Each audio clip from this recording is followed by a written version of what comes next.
with the zoning, with the covenant, with the MLDA, with Somerville Redevelopment Authority, things are moving on this development, and we do not at this point have a community voice which is recognized. The Union Square Neighborhood Council proposal failed to pass public vote.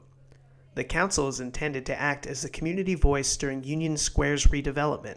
The council's working group, a committee of volunteer organizers, held 2 public meetings on June 21st and 24th at Argenziano School.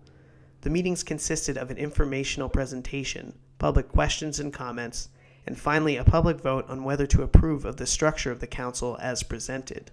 The mission of the Union Square Neighborhood Council is to help shape the future of Union Square as an increasingly inclusive and vibrant neighborhood and commercial center, built around the aspirations of the people who live here and work here.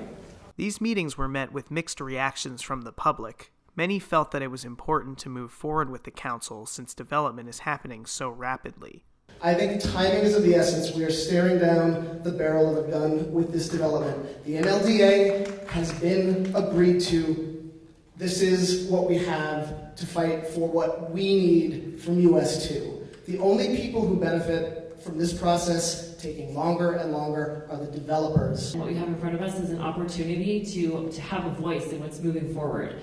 Tonight I'm going to vote yes and support the Neighborhood Council to fight for the heart of Union Square. The proposed structure I think is thoughtful, I think it is adaptable, and I think it will serve us well moving forward as a negotiating body for all of us. Again, are the bylaws perfect? It doesn't seem like they are, but they're flexible, right? And they do move us further towards being able to, as a community, respond to an external force that, you know, is going to improve our community in a lot of ways. Commercial development is great for us, right? We don't necessarily need to oppose that kind of stuff, but we need to make sure that it happens in a way that takes into account what's so special about our community, preserves that stuff, and is sensible about it, and that it's binding to the promises that are being made to us that allow stuff like that to go forward.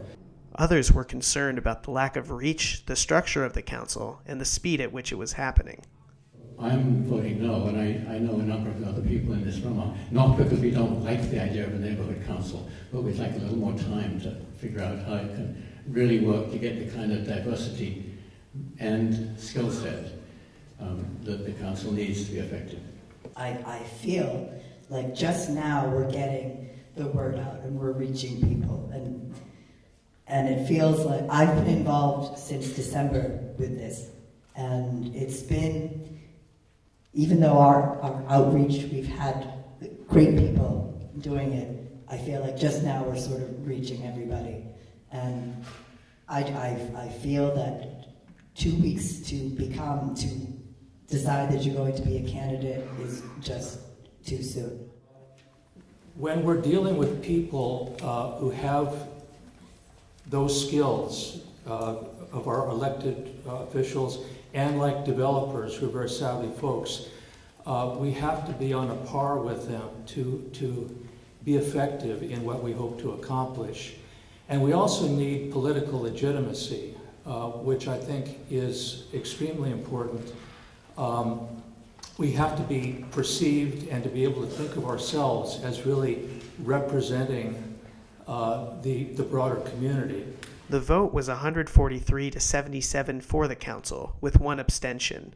The current operating procedures would require 66% of the vote to be in favor to proceed, putting the final count just a few votes below what was needed. Anybody coming in pretty new to this is going to feel like there's a lot to digest in a short period of time. And so I think there's a legitimate question about how quickly you can do something like this. There was pretty good debate within the working group, which was open to everybody, by the way. Everybody in the room tonight was welcome to participate for all 6 months.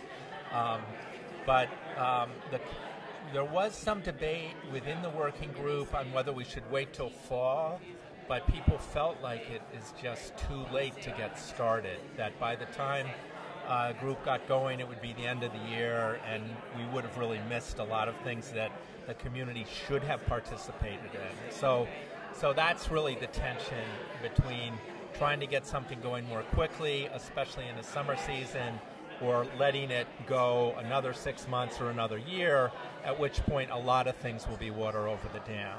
We collectively have to get to a place where we're functional as soon as it's practical. Though there appears to be a consensus on the need for a neighborhood council, its formation will require more community input to be able to move forward.